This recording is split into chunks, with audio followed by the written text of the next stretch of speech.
Hi Leo! Welcome pa sa ating channel. Ito ang inyong Daily Gabay Tarot Reading for March 16, 2025. Please be reminded kung naka-resonate kayo, comment down. Kung hindi kayo naka-resonate, ibigay niyo po sa iba kasi general reading po ito.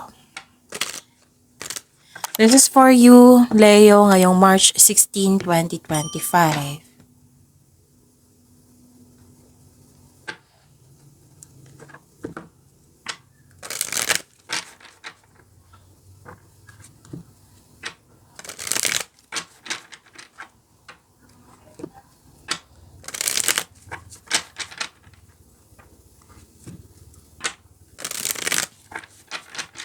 Para po ito sa inyo, Leo, ngayong March 16, 2025. Maraming salamat po. Excuse me. Maraming salamat po sa inyong patuloy na suporta at maraming salamat din po sa mga hindi nag-skip ng ads. Gamitin ang reading na ito bilang gabay lamang sa mga hindi po nag-subscribe. Subscribe na po kayo at click bell notification para malaman nyo na may bago tayong video. Para sa mga gusto magpa-reading po, may lumabas dyan sa screen nyo ngayon. Panoorin nyo po at sundin ang instruction. Spirit's Guide. Mga mensahe po para kay Leo ngayong March 16, 2025. I need 3 cards po.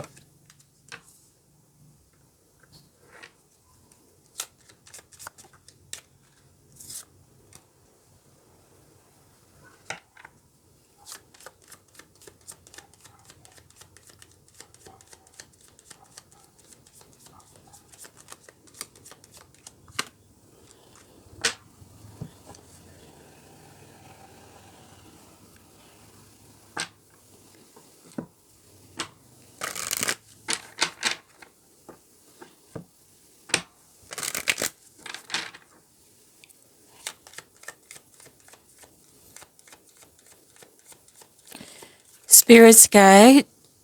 Mensahe pa para kay Leo ngayong March 16, 2025.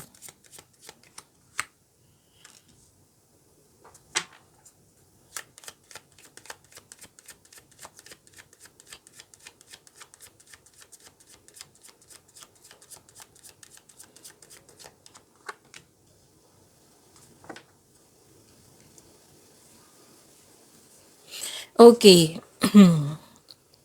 Leo, stop overthinking kasi nakaka-drain ito ng energy. Kasi may nakita ko dito anxiety, stress, nag-alala, worried, doubt, hesitation, naguguluhan ka. Stop overthinking po. You should stop overthinking. Time for reflection and mindfulness skills yan. Makatulong yan sa pag-stop ng overthinking. Lalo na sa pagbigay ng solusyon sa parati mong iniisip na problema. Nakita ko rin dito na may malaking influence ang isang lalaki sa araw na ito. Nakita ko rin dito yung biglaang pagbabago. Or di kaya may nasikaso kayo sa isang malaking building or may balak pa. Nakita ko rin dito na may mataas ang ego, mahirap kausap, or sobrang stricto. May separation ako nakikita dito. Maraming case na separation ha. Basta may biglaang pagbabago po dito. So ang mensahe, choose to follow the path of forgiveness and raise your vibration. Your dreams and desires are calling you to action. The journey begins today. So kailangan ng action dito kasi may new beginning. Kasi itong biglaang pagbabago is ending with new beginning. So, give an action. Sabi po ng card. Kasi, magsisimula na ang yung new journey. Okay? Spirit's Guide. Okay, lumabas agad. Nag-overthink kasi. Tumatalon, lalabas agad. Yan yung cards natin. The clarification of this card po. See that? Kung may narinig kayo or may nakita kayong repeating message, meaning to say pinupush ng cards niyan kasi ang ilan sa inyo hindi pa binigyan ng atensyon. Kung maaari po, bigyan niyo po ng solusyon at aksyon. Remember, Leo? At the end of the day, alam mo na ikaw lang taong may kakayahan at responsable na gumawa ng sarili mong katotohanan at kinabukasan. So, ano yung energy ni Leo? May nakita ko ditong suspicion, may emotional distance, space, may selos, insecurity, self-centered na tao. May tao rin dito na hindi nagbibigay ng halaga Kailangan nyo mag-usap. Kung gusto nyo magkaayos kayo, kailangan nyo mag-usap. This card may be asking you na mag-open up ka sa taong may issue sa'yo without worrying about being rejected or judged. Kung may tao sa buhay mo na who has proven themselves na untrustworthy sila, better to have a healthy disconnection. Sabi po ng card, maaring siya yung dahilan na nag-overthink kayo ngayon. Kasi kitang-kita ko yung emotion mo dito. So, yun. May nakita ko ditong walking away and moving on. This is good. Parang may iniwasan ka na iniwan. Pwede din pag-atras or pagtakas sa isang sitwasyon, bagay man lugar or tao. Pwede din nirelease mo ito kasi hindi ka na masaya.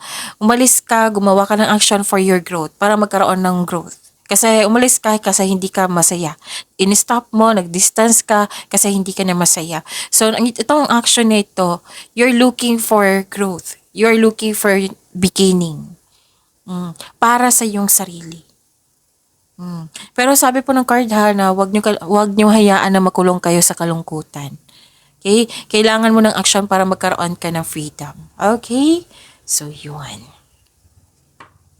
Spirit Guide, Career and Money po ni Leo ngayong March 16, 2025.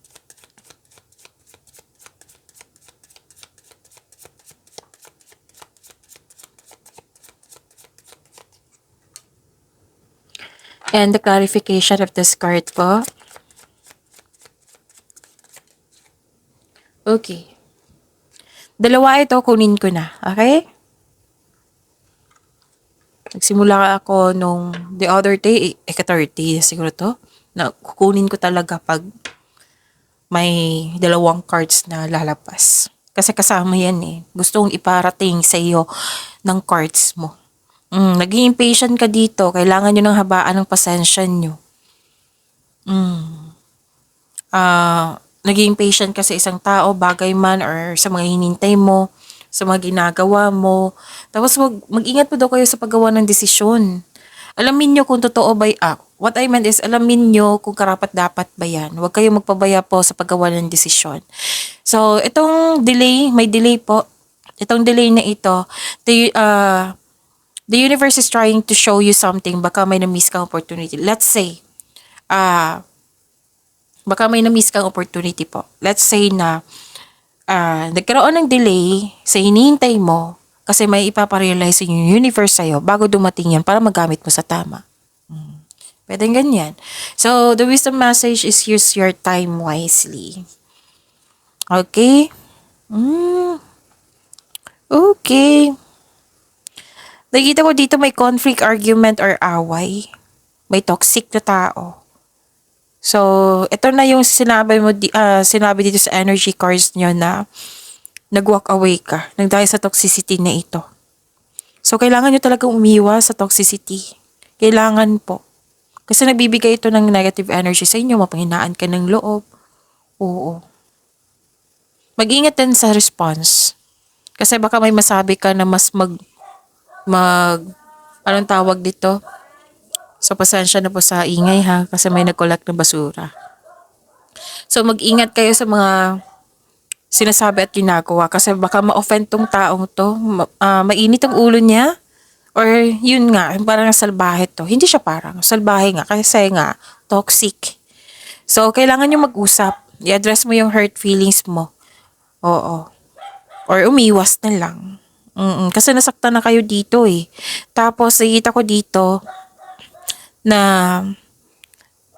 releasing to eh. Freedom. So, yun yung ginawa mo dito sa energy mo na nag-walk away ka na.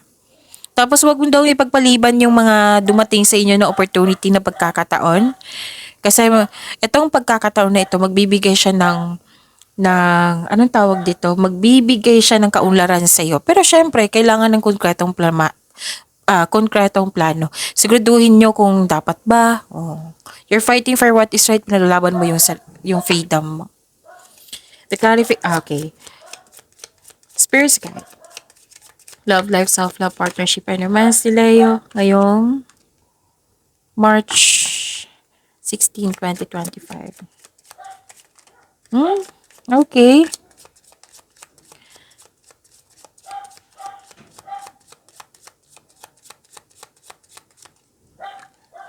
Okay, maraming salamat po sa patuloy na tiwala, suporta sa ating channel at maraming salamat din po sa mga hindi nag-skip ng ads. Actually, pwedeng may tuto sa inyong desisyon or nagkaroon ng concern sa third party. Dalawa lang yan. Nasa kanila. Pero now, nagkaroon na ng recovery. Oo, this is releasing the pain. This is freedom. This is recovery. You're healing yourself. Okay? So, lumabas to sa energy nyo eh. Basta umiwas ka na. Oo. Na gumagawa ka ng paraan para sa growth mo. At, oh, pwedeng ano to, okay, sa mga single dyan, you've met someone exciting through friends or sa mga activities po. Sa mga may relasyon sa buhay mag-asawa, this is time na magkaroon kayong travel. Travel, kanina pa ko pa nakikita travel to eh. Na, may travel dito. Or meeting someone special while on vacation. Magkakaroon ng gathering sa group of people. Yes. Okay? So, pag-imanin niyo po yung blessings na binigay sa inyo, Leo. See you tomorrow. Please like, subscribe, and click po button for notification para updated po kayo sa daily tarot reading natin. Maraming salamat.